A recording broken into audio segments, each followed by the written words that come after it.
What's up, everyone? I'm Grant Cohn. This is Crystal Scuor, and this is the 49ers pregame show. How you doing, Chrissy? I'm doing amazing. I'm back in Vancouver, and I'm so excited to be here. I'm back on the West Coast time, so this is I'm just going to have a great day. I'm already telling you guys.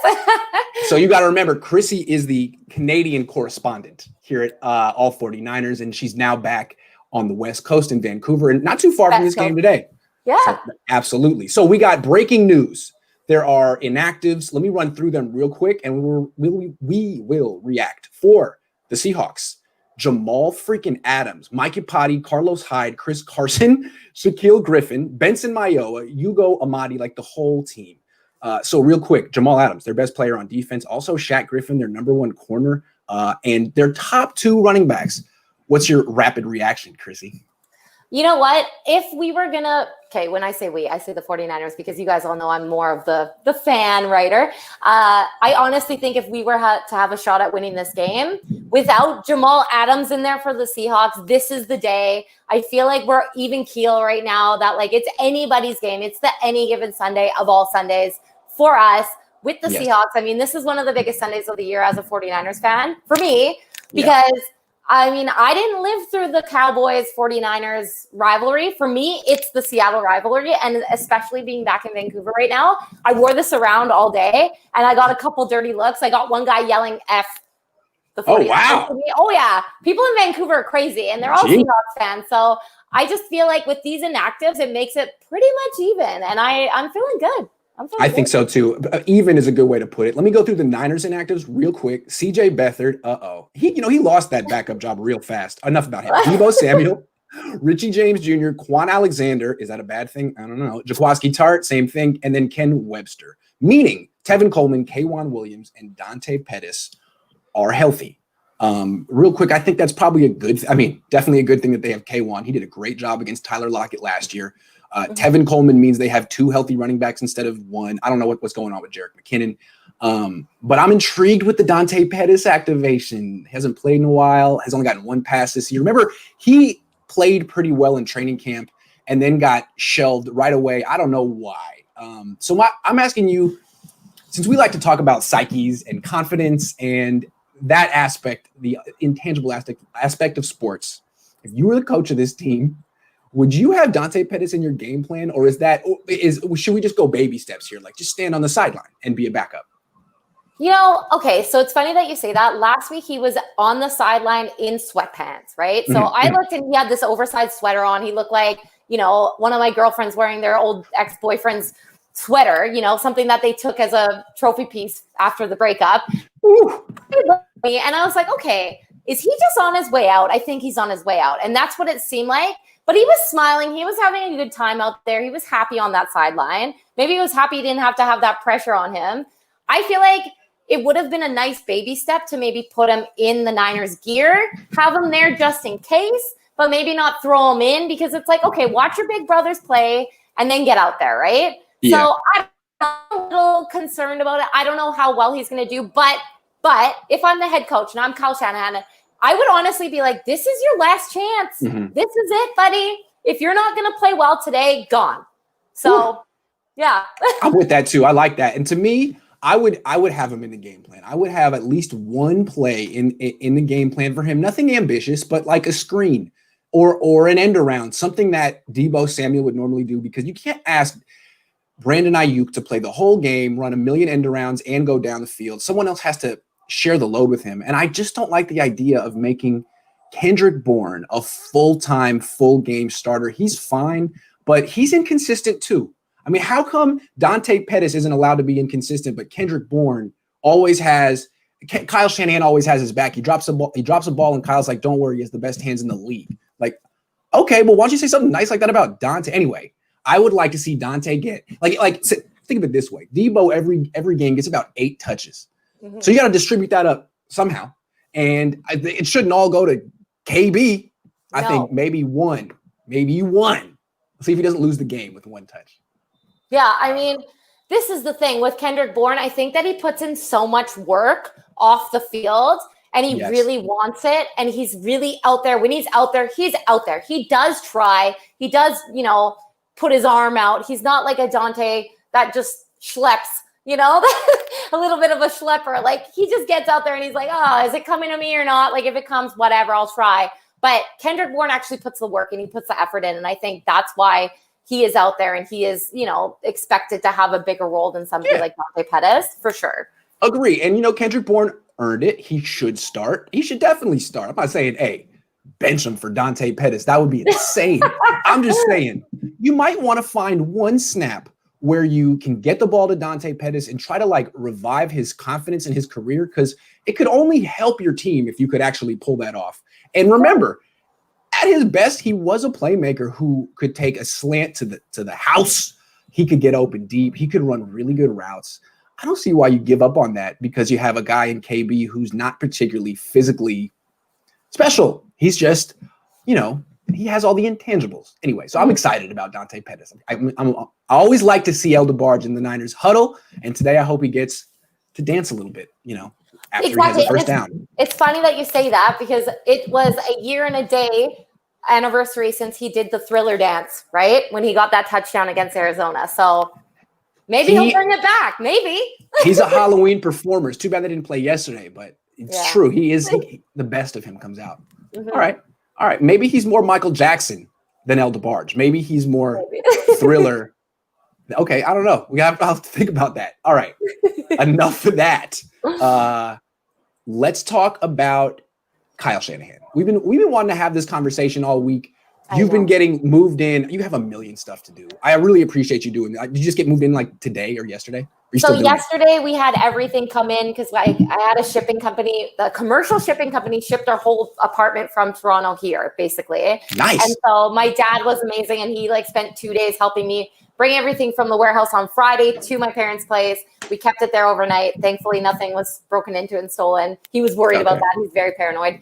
And then we brought everything actually physically to our new place in Vancouver. And I'm right beside, I don't know if you know Vancouver at all, but right beside Rogers Arena, which is like my favorite place because it's the Vancouver Canucks that play there. And they're my hockey team. So literally right beside, there's a SkyTrain going by right now. We have everything semi set up. Yeah. So like a subway, but on top of the ground. Yeah. Wow. I've heard Vancouver's beautiful. I've never been there. No, nothing. You've never been? Okay. Well, you never have a place to stay if you ever come. So. Oh, thank you. Appreciate it. All right. Let's get back into the Niners. What is the key to the game for Kyle Shanahan? Chrissy, we've talked about it. What is the key? You know, okay. So he definitely needs to be wearing that black and red hat.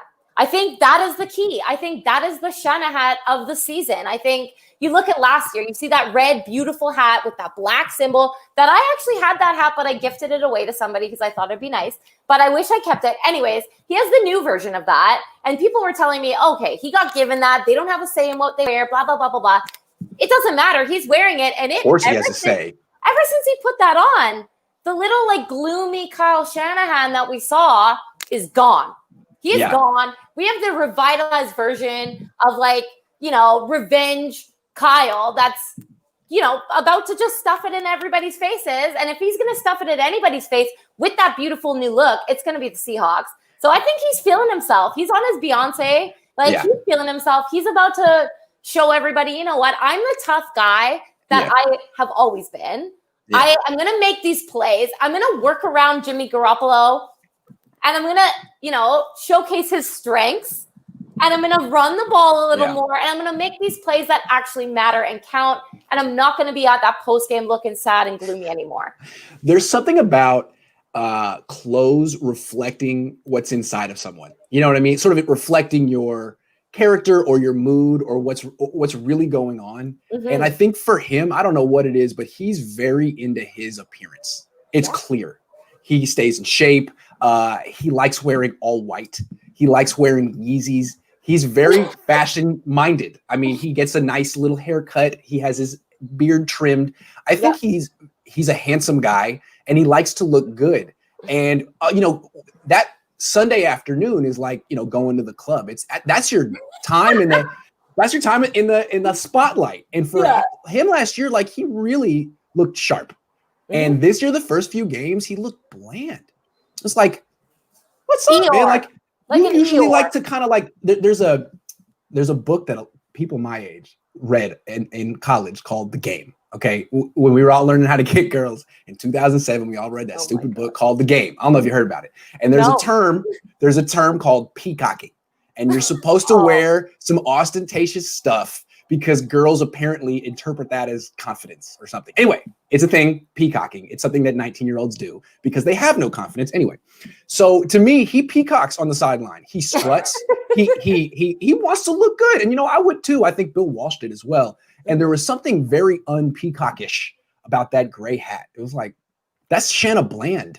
Yes. That is bad. Oh my God. And now the black hat is fresh. You like that? The Shanna Bland? I love it. Yeah. So I like it when he wears that black hat, it's like, all right, man, I'm going to style on you guys. I'm styling on you now. That's what I do. He's a gangster. He is a gangster with that black hat. He is like, Master Shanny. So if he comes out and we see him wearing the gray hat, they're going to lose. You'll know right then. But if he wears the black hat, the Niners have a fighter's chance, a puncher's chance. Yeah. Okay. All right. No, I think there's something about that, man. If you see like one of your homies like go out on a Saturday night and they're just not looking good, it's like, dude, what's wrong, man? What's wrong? You usually take some pride. It's a look good, feel good thing, right? Look good, feel good thing. We know you need it. Yeah. No, I agree. And I understand he needed to get away from the red hat. You can't bring back last year. No. You got to move forward. You got to evolve. But the gray one wasn't it. This black one's all right. Yeah.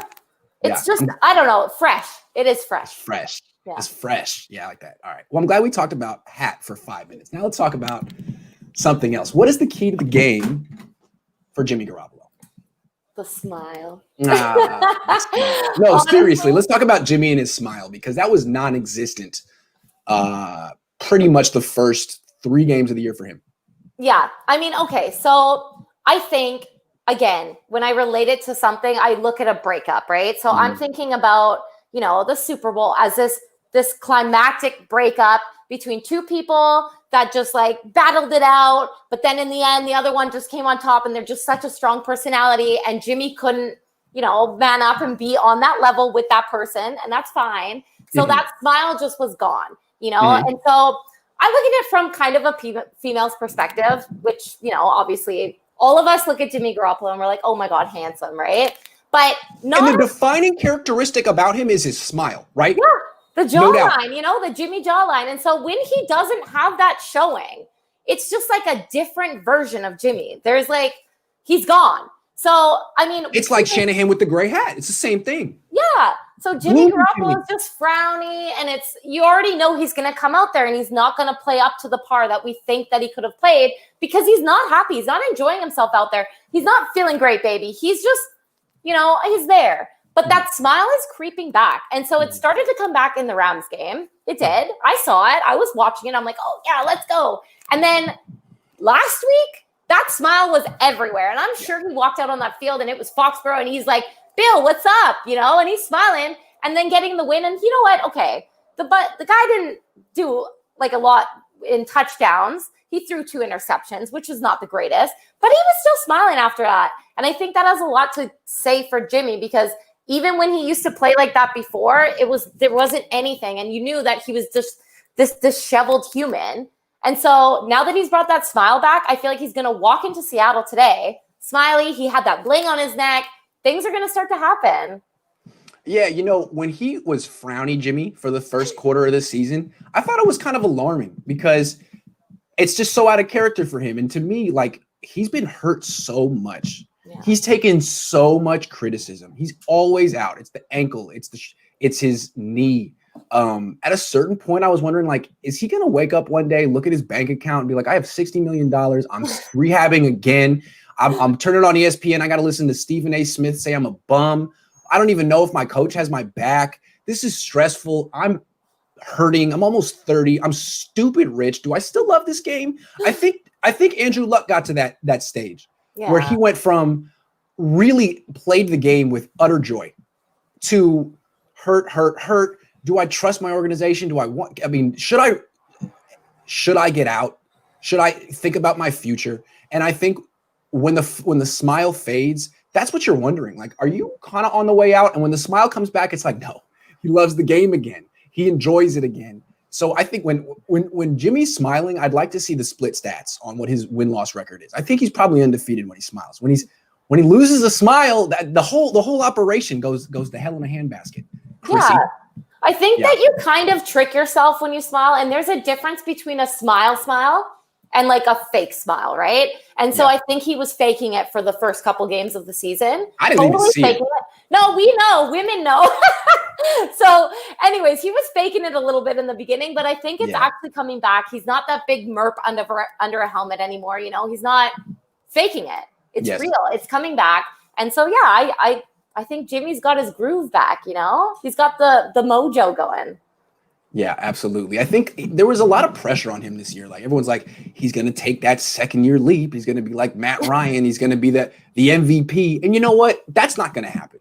For whatever reason this year, that's not going to be what he does. But that doesn't mean that he can't win most of his games and do what he did last year. I think he realized, okay, like maybe I'm not going to reach the expectations that other people have put on me, but I'm still going to destroy Bill Belichick in his own house today and make him wish that he had fought just a little harder to keep me. I mean, that must feel pretty good. You know, I'd be happy if I were him. That would feel amazing. Yeah. That's honestly you looking at your ex-boyfriend or ex-girlfriend and being like, look at me now. Yeah. You know? Yeah. So it's like a new headspace for him. He was daunted by the unrealistic expectations that he knew he was never going to reach. Yeah. And now he's like, you know what? I don't have to do that.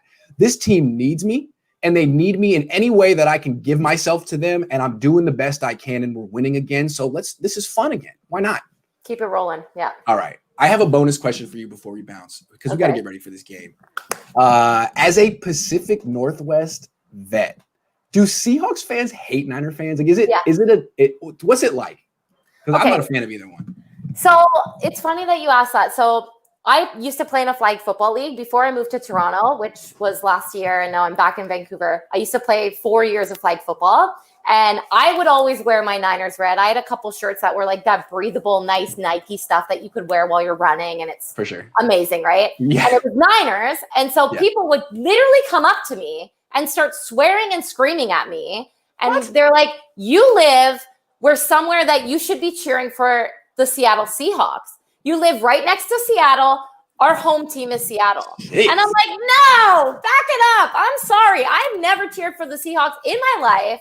The guy that I used to see back in the day that got me into the 49ers, even though he was a jerk, he kind of knew teams a little bit better. And I don't think anybody should ever just pick a team because you're closest to them. I don't think that's right. So again, like earlier today when I'm wearing this out, I was walking along near Science World, which is an iconic area in Vancouver, and there were dirty looks. There were men walking by specifically and giving me that look because I was wearing this. And they're Seahawks fans. I've gotten people yell out a car window, F the Niners.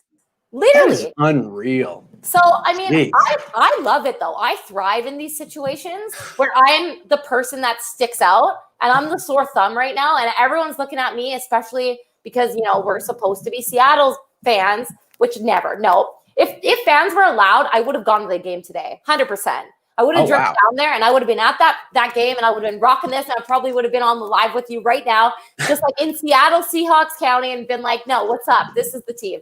But no, honestly, it's kind of fun when you have such a divisive area that you live in of fans, because I like it when I get the attention and when I'm kind of the one that goes against the grain, right? So I'm thriving. I love it.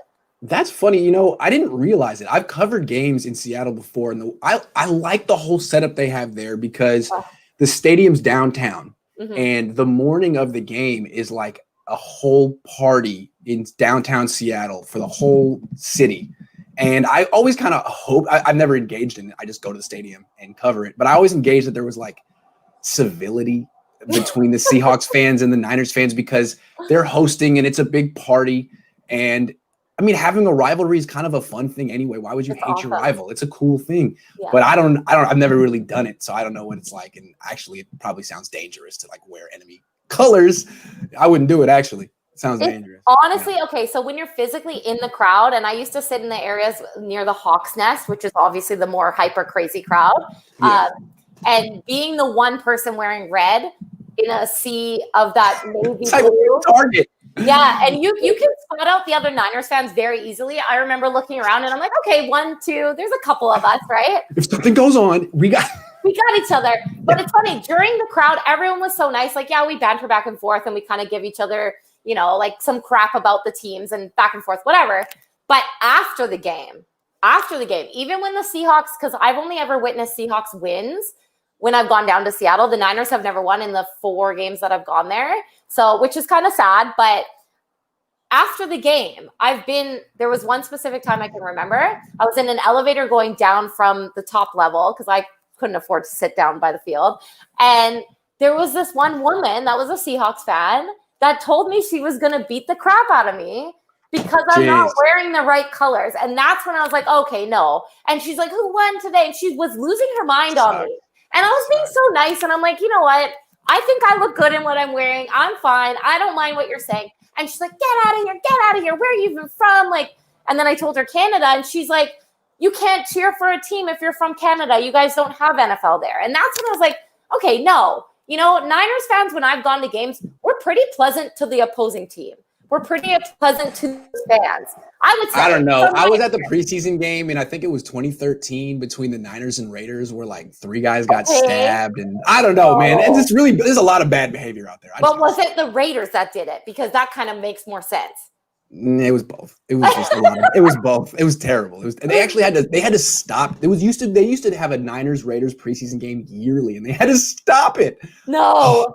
People like you lost your privileges, everyone. People, no stabbing. How many times do we have to tell you no stabbing? Put the knife away.